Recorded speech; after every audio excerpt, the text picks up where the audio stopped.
দুটো পার্সেল এসে গেছে, দুটো বক্সে দিয়েছে।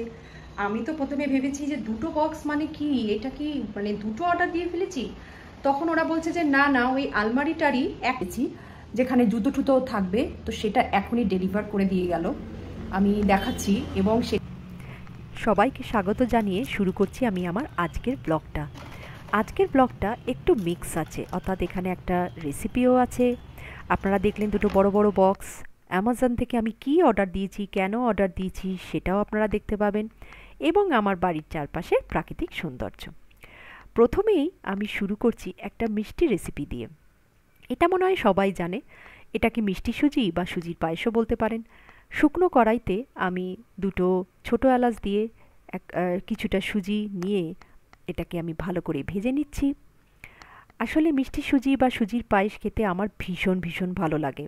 সেখানে আমি অল্প কিছু মিশ্রি দানা অ্যাড করেছি, মানে আমার ঠাকুরের প্রসাদ ছিল।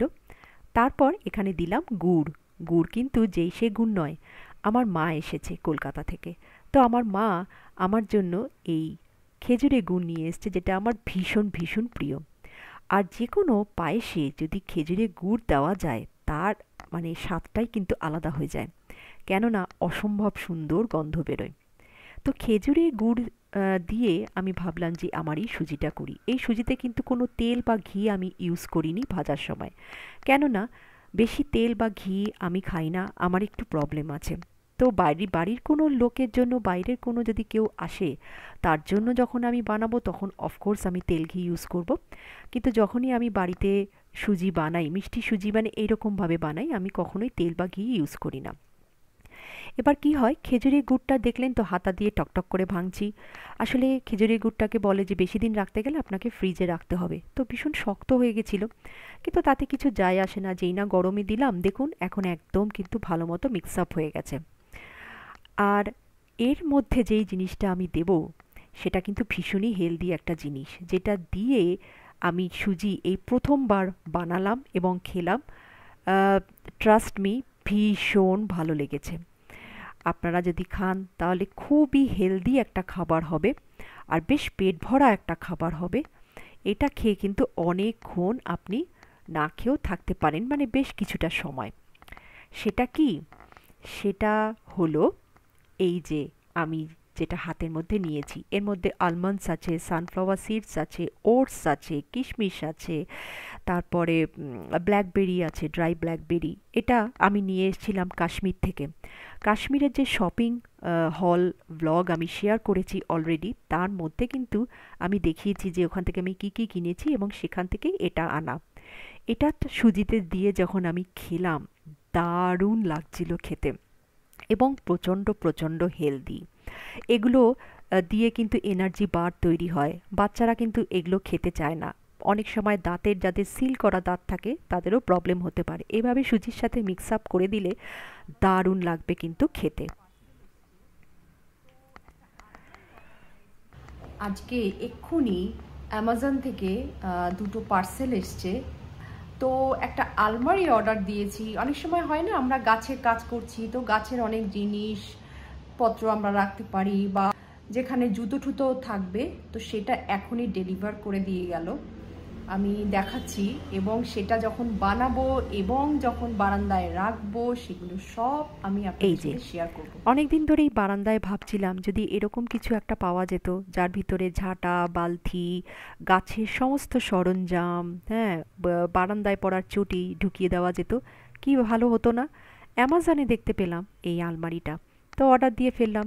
এই দুটো বড় বড় বক্স থেকে আমি কিন্তু ভয় পেয়ে গেছি যে আমি কি দুটো অর্ডার দিয়ে ফেললাম। তখন যারা ডেলিভার করতে এলো, তারাই বলল যে না, এই দুটোর মধ্যেই ওই আলমারির পার্টস রয়েছে। আসলে এটা দিয়ে একটাই আলমারি তৈরি হবে।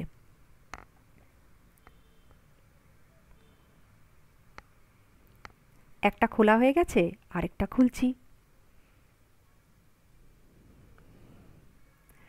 দেখুন কত রয়েছে, বড় বড় পার্টস এবং বেশ ভারী। এগুলো দিয়েই বানানো হবে ওই আলমারিটা।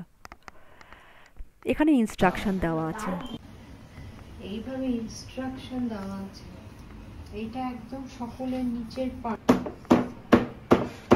বেস পার্টের উপর প্লাস্টিকের আরেকটা এরকম রয়েছে, যেটা কিনা ওইখানেও রয়েছে ওই রকম, সেইটা দুটো পার্ট আছে, এটা নিচের পার্ট। বেসিক্যালি লাগানোর সময় এই খোপটাকে দেখতে হবে এবং এই প্লাস্টিক জাস্ট ঢুকিয়ে দেওয়া, কোনো স্ক্রু লাগে না, জাস্ট এরকম বাড়ি মেরে মেরে ঢুকিয়ে দিতে হবে। এটা আটকে গেছে পিছন দিকটা।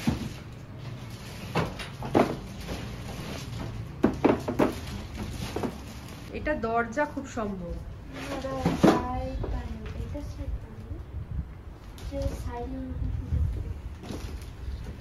এটা দেখে দেখে করতে হবে। ভালো ইঞ্জিনিয়ারিং কিন্তু।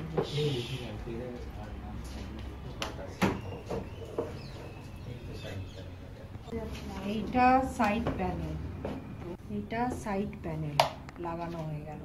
এই যে এরকম ফাঁক ছিল, ঠিক এইরকম ফাঁক ওই দিকেও ছিল। এইটা সাইড প্যানেল, জাস্ট বসিয়ে দিতে হচ্ছে। কি সুবিধা না, আর বেশ স্ট্রং।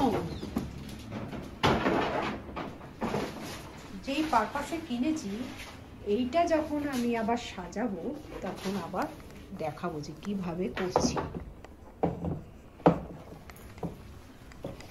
জাস্ট এইভাবে বসিয়ে এবার এটা উল্টো হয়ে গেল, উল্টো হয়েছে,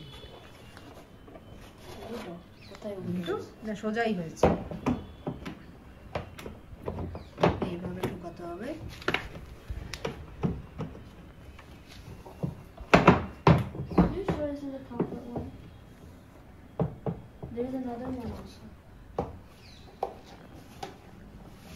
ঢুকেছে? ব্যাস, তাহলে এটাই হচ্ছে সেই পার্টটা। এতটা ফিক্সড হয়ে গেছে, পুরো নিচটা ফিক্সড হয়ে গেছে। এই যে এটা ফিক্সড হয়ে গেছে, এরপরে উপরের পার্টটা ফিক্সড হবে।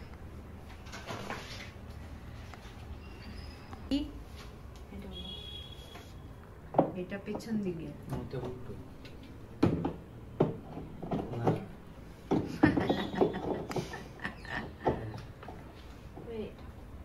এটাকে হাঁটুখানি চাপ, হ্যাঁ ওটাকে চাপ।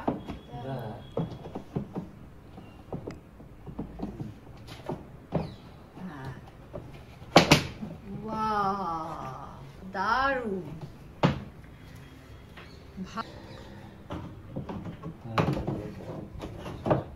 একটা পাটের দরজা হয় না, দুটো পাটের দরজা।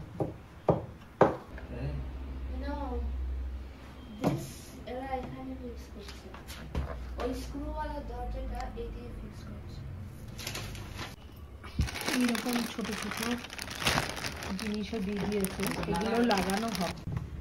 আরেকটা পার্ট দরজাও লাগানো হয়ে গেছে এবং সুন্দর মুভ করছে।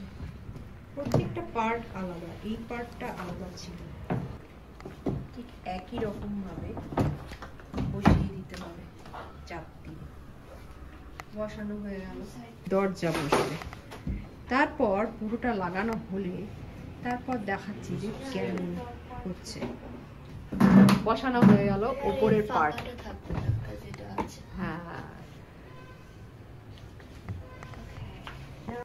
দারুণ, এটা এইরকম লাগছে দেখতে। এখন দরজা লাগানো হয়নি, দরজাটা লাগাতে হবে। এটা ভেতরটা এরকম, এর ভিতরে অনেকগুলো র্যাক থাকবে তাকের মতো। আমার বারান্দাটা আগে কিরকম ছিল তার একটা ছবি আমি তুলেছি।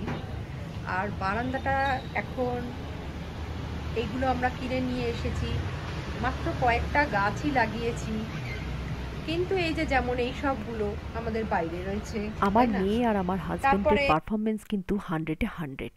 কি দারুণ তৈরি করেছে। এই যে পর্দাটা দেখছেন, সামনের বিল্ডিংটাকে গার্ড করার জন্য এই পর্দাটা লাগিয়েছি। এটা কিন্তু কোনো কাপড়ের পর্দা না, এটাও আমি অ্যামাজন থেকেই অর্ডার দিয়েছিলাম। অনেকটা নেট টাইপের, ফলে বৃষ্টি যদি লাগেও ও ঝরে নিচে পড়ে যায়, ভেজে না। পরিষ্কার করা খুবই ইজি। দারুণ লেগেছে পর্দাটা। আর এই যে দেখুন আমার প্রাকৃতিক সৌন্দর্য আমার বাড়ির বারান্দা থেকে 9খানা টিয়া পাখি বসে আছে। কোথাও যাওয়ার আর দরকার পড়ে আপনি বলুন তো? এত সুন্দর লাগছে টিয়া পাখিগুলো, আমি ছবি তুলে আপনাদের সাথে শেয়ার করলাম সেই জন্য। 9খানা আছে, গুনে দেখতে পারেন। প্রায়ই এই টিয়া পাখিগুলো আমার বাড়ির চারপাশে ঘুরে বেড়ায়, আরও আছে। দেখুন কি সুন্দর আলমারিটা তৈরি হয়ে গেছে। আসলে আমি কোনো দিন এইরকম দেখিনি, স্ক্রু ছাড়া, বিনা স্ক্রু, একটা স্ক্রু নেই কিন্তু এখানে। প্লাস্টিকের আলমারিটা জাস্ট এভাবে জাস্ট লাগিয়ে লাগিয়ে আপনাদের সাথে তো শেয়ারই করলাম। এইরকমভাবে আলমারি আমি আগে কখনো দেখিনি, এত ইজি। লকও রয়েছে, আপনি আমি বারান্দায় রেখেছি, আপনারা ইচ্ছা করলেন তো এরকম আলমারি ঘরেও রাখতে পারেন, তাই না? আমিও রাখতে পারি। নিচটা পুরো ফাঁকা, অর্থাৎ ওপরে দেখুন র্যাক আছে, কতগুলো শেলফ, তাক টাইপের, এখানে অনেক কিছু রাখা যায়। এই আলমারিটা কিন্তু পুরো ভরে গেছে। মানে আমি এখন মানে ভেবেছিলাম এত বড় আলমারি কেন কিনলাম, কিন্তু আমার পুরো ভরে গেছে। নিচে আমি বালতি রেখেছি, তারপরে মপিং স্ট্যান্ড থেকে শুরু করে সব নিচে রেখেছি। ওপরের তাকে রেখেছি ঘরের যত ম্যাট ছিল, নতুন আমার কিছু জুতো, তারপরে ওয়াশিং মেশিন বাইরে আছে, তো তার মানে ওয়াশিংয়ের পাউডার থেকে শুরু করে সব আমি এর ভিতরে রেখেছি। গাছের যত মাটি, যত পট, সব এর মধ্যে আমি রেখে সুন্দর করে গুছিয়েছি। এত ইউজফুল জিনিস, বৃষ্টির জলেও কিছু হবে না। অনেক দিন ধরে এরকম একটা জিনিস আমি খুঁজছিলাম। হ্যাঁ, আমার আগের বারান্দার ছবি আমি এইখানে শেয়ার করিনি, কোনো একটা ভিডিওতে শেয়ার করব।